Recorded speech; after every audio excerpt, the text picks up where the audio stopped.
ঈদ মোবারক সবাইকে। আসসালামু আলাইকুম। সবাই কেমন আছেন? আশা করছি আপনারা সবাই ভালো আছেন। আলহামদুলিল্লাহ আমরাও সবাই ভালো আছি। ভোরে সবাই ঘুম থেকে উঠে গোসল করে নামাজ পড়তে যাওয়ার জন্য রেডি। ঈদুল ফিতরে নামাজে যাওয়ার আগে মিষ্টি কিছু খাওয়া এবং ঈদুল আজহায় নামাজ থেকে এসে মিষ্টি কিছু খাওয়া নাকি সুন্নত। তাই নামাজ পড়তে যাওয়ার আগে সবাই খেজুর খেয়েছে। আর এরপরে তো সবাই নামাজ পড়তে চলে গেল। এর মাঝে আমি তাড়াতাড়ি করে আমার কাজগুলো গুছিয়ে নিয়ে গোসল করে রেডি হয়ে নিয়েছিলাম যে আপনাদের ভাইয়া আসলেই তাকে আগে সালাম করে আমার সালামিটা নিয়ে নিব। ঈদের সালামি নিতে হলে যে কত কথা বলতে হয় ভাই, ঈদের সালামি আপনাদের ভাইয়ের কাছ থেকে নিতে পারি না। এর মাঝে আমার ছেলেরা আমার কাছে উপস্থিত যে তাদেরকে আমারও সালামি দিতে হবে। নামাজ থেকে ছেলেরা আসার পরেই সালামি নেওয়ার পালা আর কি, কার কাছ থেকে কে কত সালামি নেবে এর একটা প্রতিযোগিতা চলতে থাকে। তো এরপরে সালামি নেওয়ার পর্ব শেষ হওয়ার পরে আমরা সবাই একসঙ্গে সকালের নাস্তা করতে বসেছি। সকালের নাস্তা ছিল জর্দা, ফিরনি, সেমাই, লাচ্ছা সেমাই ছিল আর ছিল চটপটি, নুডলস। তো এইখানে সবাই বসে সকালে নাস্তা করছিল আর অন্যদিকে আমার শাশুড়ি এপাশে রান্না করছিল। তো রোস্ট রান্না করছিল আর এই পাশের ছিল খাসির মাথা দিয়ে ডাল রান্না করছিল আর এরপরে খাসির মাংস পোলাও রান্না করলেই রান্না শেষ। ছেলেরা নাস্তা করার পরে এরপরে আমরা নাস্তা করতে বসেছি। আল্লাহর কাছে তো শত কোটি শুকরিয়া যে আমরা ঈদে আর কি এভাবে ঈদটা পালন করতে পারছি, কারণ আমাদের বাসায় তো একজনের পর একজন অসুস্থ ছিল। প্রথমে বড় ছেলে, তারপরে আপনাদের ভাইয়া। ঈদের 2 দিন আগে আপনাদের ভাইয়া একটু সুস্থ হয়েছে। আলহামদুলিল্লাহ ঈদের নামাজটা পড়তে পেরেছে। এজন্য তো আল্লাহর কাছে শত কোটি শুকরিয়া যে ঈদের নামাজটা সুন্দরভাবে পড়ে এসেছে। তো এরপরে সকালের নাস্তা শেষ করার পর্ব তো শেষ। আর এখন হচ্ছে সবাই আমার শ্বশুরের রুমে আসলো। তো সবাই এখন এইখানে সালামি নেওয়ার জন্য আর কি এসেছে। আর সালামি দিক আর না দিক, বড়দের তো ঈদের সালামটা করতেই হয়। তো এখানে আমার শাশুড়িকে আপনাদের ভাই আমার ছেলেরা সালাম করছে। আমি প্রথমেই সালাম করেছিলাম। আর এরপরে এই যে এটা হচ্ছে আমার ঈদের সালামি। ঈদের মেন আনন্দ হচ্ছে সবার কাছ থেকে সালামি নেওয়া। ঈদের আগে আর কি রোজার সময় আমার কাছে বেশি ভালো লাগে। রোজার সময় সবার জন্য কেনাকাটা, নিজের জন্য কেনাকাটা করাটা সেটা বেশি ভালো লাগে। আর ঈদের দিন হচ্ছে ঈদের সকাল পর্যন্তই বেশি ভালো লাগে। সালামি নেওয়া হয়ে গেলে মনে হয় যেন ঈদ শেষ।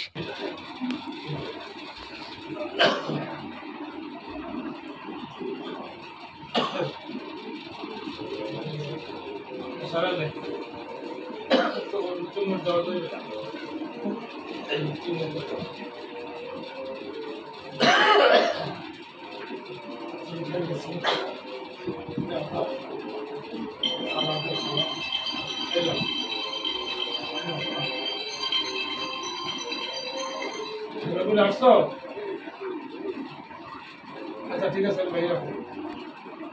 আমাদের ঈদটা আরও বেশি ভালো কাটতো যদি আফিফা বাসায় থাকতো বা এই মুহূর্তে যদি লাব্বাইক ঘরে থাকতো। তাছাড়া আমার ননদদেরও তো বরিশালে আসার কথা। এবারই শুধু ঈদে ওরা বরিশালে আসতে পারলো না। ওরা যদি আসতো দেখা যেত জাইয়ান, জাভিয়ার ওরাও আছে আর কি, ঘর ভর্তি মানুষ থাকতো। আমার জায়ের অ্যাক্সিডেন্টের পরও তো এখন পর্যন্ত বাসায় আসেনি, ওর বাবার বাসায়ই আছে। তো আর কি ও সবাই থাকলে অনেক বেশি ভালো লাগতো। তারপরেও করার কিছু নেই, অ্যাক্সিডেন্ট তো বলে কেউ আসে না, সবই আল্লাহর ইচ্ছা। তো এরপরে আর কি যারা যারা সালামি পায়নি, বাসার খালা, তারপরে এর মাঝে লাব্বাইকও চলে এসেছিলো। লাব্বাইককে আপনাদের ভাইয়া সালামি জোর করে দিচ্ছিল। তো ও তো এখনও সালামের কিছুই বোঝে না। 3 বছর পর্যন্ত দেখা যাবে কিছুই বুঝবে না। তারপরে 4 বছরের সময় নিজেই দৌড় দিয়ে সালাম করবে আর সালামি চাইবে। অবশ্য বাচ্চাদের ওই সময়টাই বেশি ভালো লাগে। আর বড়রাও দুষ্টুমি করে যে না সালামি দেব না, আর বাচ্চারাও অনেক জোরাজুরি করে যে না সালামি দিতেই হবে। ঈদের আনন্দই হচ্ছে আর কি যে সালাম দেয়া আর বড়দের কাছ থেকে জোর করে বেশি পরিমাণে সালামি আদায় করা। তো এটা বেশি ভালো লাগে, আনন্দের লাগে। আর সালামি নেওয়া হয়ে গেলে মনে হয় যেন ঈদ শেষ। তো এরপরে তো এই যে দুপুর হয়ে গিয়েছিল আর আমরা এখন দুপুরের খাবার খেতে বসেছি সবাই একসঙ্গে। দুপুরের খাবারে ছিল পোলাও, সাদা ভাত, তারপরে ছিল খাসির মাংস, তারপরে খাসির মাথা দিয়ে ডাল রান্না করেছিল, রোস্ট। খাওয়া দাওয়া শেষ হওয়ার পরে তো আর কোনো কাজ নেই, এরপরে ফোন হাতে অলস সময় কাটবে। আর সন্ধ্যার পরে তো প্রতিবারই আমাদের বাসায় দেখা যায় আমার চাচাতো ননদ, ফুফাতো ননদ ওরা সবাই আসে আর সেই সময়টা আমাদের আলহামদুলিল্লাহ খুব ভালো কাটে। আর এবার ঈদের যে ড্রেসগুলো আমি নিয়েছি, আমি 3টা ড্রেস নিয়েছি, একটা সুতির ড্রেস আর 2টা বাইরে যাওয়ার গর্জিয়াস ড্রেস।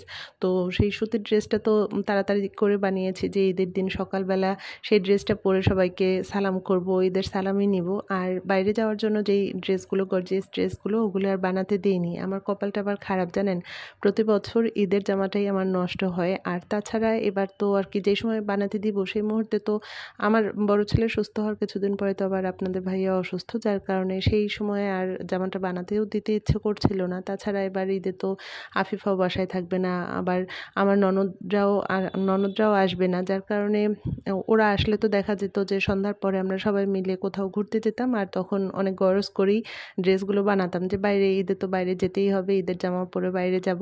তো এবার তো আর সেটা হলো না। তো খাওয়া দাওয়া শেষ করে এই যে আমার ছোট ছেলে তো অস্থির হয়ে গেছে যে বাইরে ঘুরতে যাবে, বা ওর বন্ধুকে খবর দিতে বললো। তো ওর বন্ধুকে আমাদের বাসায় আনালাম, ওরা মিলে সবাই একসঙ্গে খেলাধুলা করছে। আর এরপরে এটা ছিল সন্ধ্যার পরে আর কি। সন্ধ্যার পরে আমাদের বাসায় আমার চাচাতো ননদ, ফুফাতো ননদ ওদের বাচ্চাদেরকে নিয়ে এসেছে।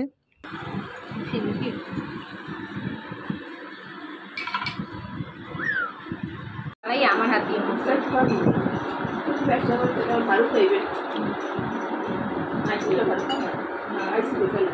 আমি জামা অনলাইন দেখেছি না, দোকান থেকে দাঁড়াও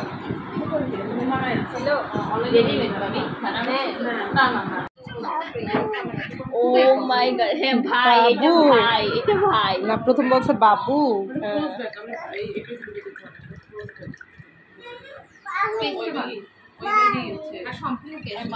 ভাই ভাই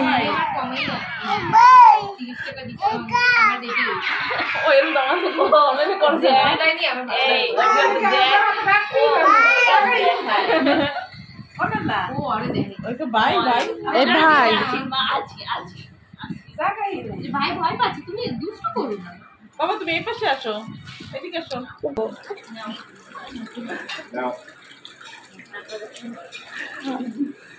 টাকা চেনে না,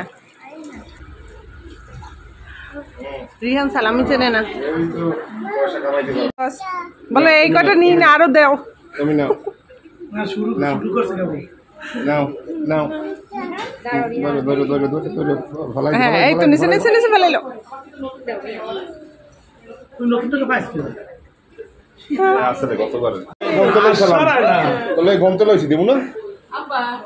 ওরে সালামি, জিতু কই? জিতু মনে হয় সালাম।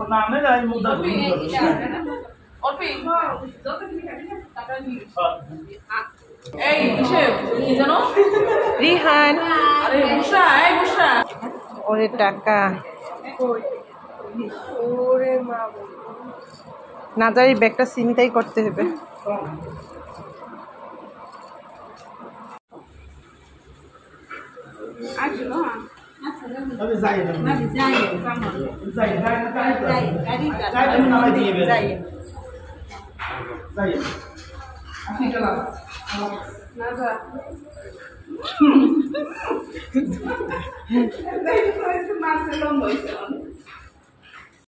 এরপরে একে একে বাসা সব মেহমান চলে গেল, আর তারপরে আমরা সবাই রাতের খাওয়া দাওয়া শেষ করলাম। আর এভাবেই আমাদের ঈদের দিনটাও শেষ হলো।